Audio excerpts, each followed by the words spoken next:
So thank you for tuning in, and if you're here today to learn a little bit about PR, I think that you're about to thank yourself because Conrad has some great advice for you today. Conrad Agusa is the founder of Publicize.co, a PR company with a twist. So Conrad, can we just start off with you telling our viewers what that twist is and what makes your approach to PR so unique? Yeah, I think the idea behind Publicize is that traditionally PR firms charge about $10,000 a month with a 6-month retainer, and I thought that model was pretty broken for startups.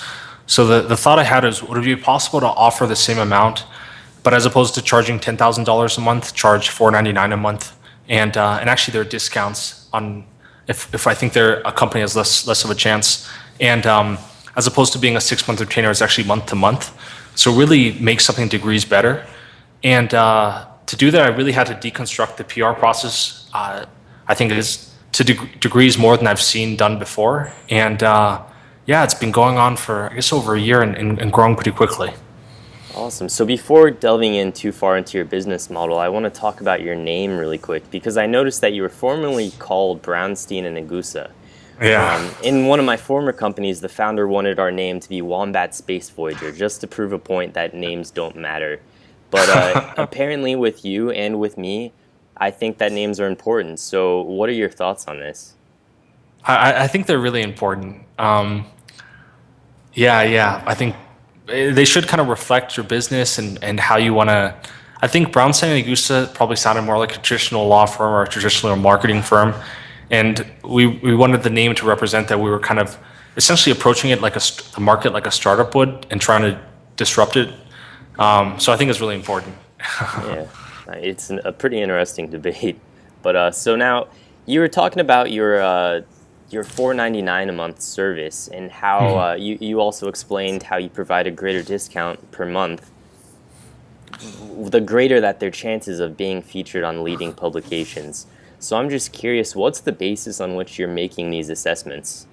Yeah, I think a lot of it came. I used to write for a tech publication called VentureBeat, and and before that, I'd raised some funding for a startup, and I kind of wanted to create a service and a company that I would want to use. So when we first talk to clients, we say they either have above a 70% chance of being featured on a leading publication like TechCrunch, Mashable, etc. They have between a 45 to 65% chance, and then we give a $50 discount. Or if it's less than 40% chance, we usually say we're probably not the right fit. But if they do want to work with us, we give them a $75 a month discount. I think that was kind of the idea behind it, to be as transparent as possible, and also give them recommendations for how to improve. Because there are many things. For example, there's a ton of thin slicing that goes on with journalists. So usually when they see a company, they can probably determine within the first, I would say 15 to 30 seconds of whether they want to cover it. So things that are really important that I think your company and site does such a good job on is like the design is so important. Kind of clearly just stating what your company wants to do and its mission. The social proof of the founding team are things that like you should highlight right away. So I think there are a lot of people who say like, hey, if I have an hour or 2 hours, I can kind of convince this journalist that they should write about me. But you really probably have closer to like 30 seconds to a minute. So how can a startup then increase their chances of being featured on these leading publications? I think there are a ton of things they should do. I think the very first thing is to understand that journalists at their heart are aiming to write about news, and that's almost inherently things that are new, announcements that are new. And what I mean by that is when I was writing for VentureBeat, I used to have a lot of friends come to me and they would say, Connor, can you please write about my startup? And I'd say, hey, I want to help. What do you have to announce? And they would say, we don't have anything to announce. And I would say, well, if you don't have anything to announce, I can't write anything because there isn't a story.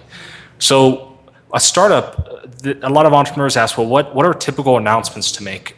And what typically happens with a startup life cycle is on day one, you announce the launch of your company. That's the announcement. Let's say 10 to 12 weeks later, you might announce a small angel round, maybe $50,000 to $100,000. That's your second announcement. Maybe 10 to 12 weeks later, you launch a mobile app for iPhone as an example. 10 to 12 weeks later, a new product. Maybe you hit a milestone of 100,000 users. So your goal is on each of these announcements that you make to maximize your coverage as much as possible. That could be on TechCrunch, that could be on more general news sites or vertical sites as well, as much as possible. So then, would you say that these startups don't need to know Conrad Agusa? Will that not increase their chances? What are these misconceptions here?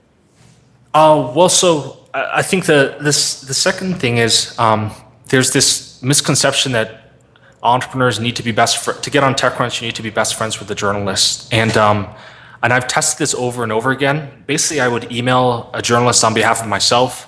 Maybe I knew the journalist. I'd email on behalf of the client name who has no experience whatsoever, or I'd email even on a different alias, and the results were very similar across the board. So a lot of times, again, I'm sure you've come across this with your friends, are like, hey, I don't want to email TechCrunch because I don't know the journalist name. But people are always really surprised. If you approach journalists in the right way, you will get responses. So what I mentioned just before is, as opposed to emailing TechCrunch and saying, hey, can you cover my startup? You should email them and say, hey, my startup is about to launch. Would you be interested in covering the launch, which is the announcement of the startup? And I'm happy to send you like an exact template that the exact email I use to get my own startups on TechCrunch. So you can kind of get a sense of like this, how each part is framed. Absolutely. I'd love to post that on our site too, if you don't mind. Of course, I'm happy to. Cool. So now, one of your testimonials then by Alan Grant, which is a pretty known person from Y Combinator, he says that he loved you guys so much, in large because of how you drew upon your knowledge from VentureBeat. What does that then play in your current role here at Publicize? Yeah, I would say Publicize has gotten to be very good at what we do, because if you know exactly, like a lot of these journalists, because I was in their shoes, I still guest write for different publications, and a lot of these are my friends. If you know exactly what they're going to write about, you can kind of basically reverse engineer it into what you send, if that makes sense. Yeah. So when you think about it, a lot of the journalists now, in many cases, they're writers who are being contracted work, so they might be paid per article. So in the back of their mind, when they're pitched a story, they know exactly, hey, this is going to take me 20 minutes to write, or hey, this is going to take me 10 hours to write.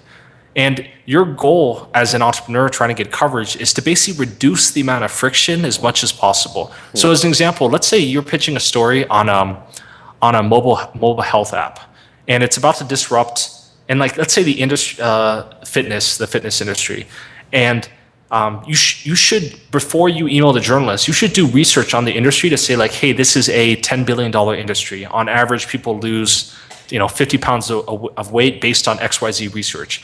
So you should do all of that ahead of time research, because if you think like, hey, they're going to probably include this in the article, it's like you can either do the research for them or they would have to do it themselves. Right. And kind of the more you can take the weight off their shoulders, the more likely they're going to want to write about your company. And you're getting them a little bit more excited about actually getting involved. Absolutely. Huh. Okay, then so let's talk a little bit about social media. I see that you guys are very active, but a lot of marketing companies are not active at all. I have a few buddies who run their own PR and marketing firms, and they rely solely on word of mouth. Is this sustainable? I think I completely understand the argument that, for example, there's some SEO companies that don't have a very high page rank, and the argument is that, hey, they're spending all their time on client work that they really can't do it their own, and I understand that at all. I guess one of the reasons why my own companies that we've been on, I thought it was important that we be on TechCrunch and BBC and the financial, be kind of visible online, is that it would just be kind of extra validation for the founding team that we know we have an expertise in this specific area. That at least clients would be able to see. But I think depending on the industry, word of mouth, no matter what, is probably the most important way to grow new client base, just because you're kind of building or doing something that people want. Right. And the referrals are always going to be probably the best way to bring in new clients.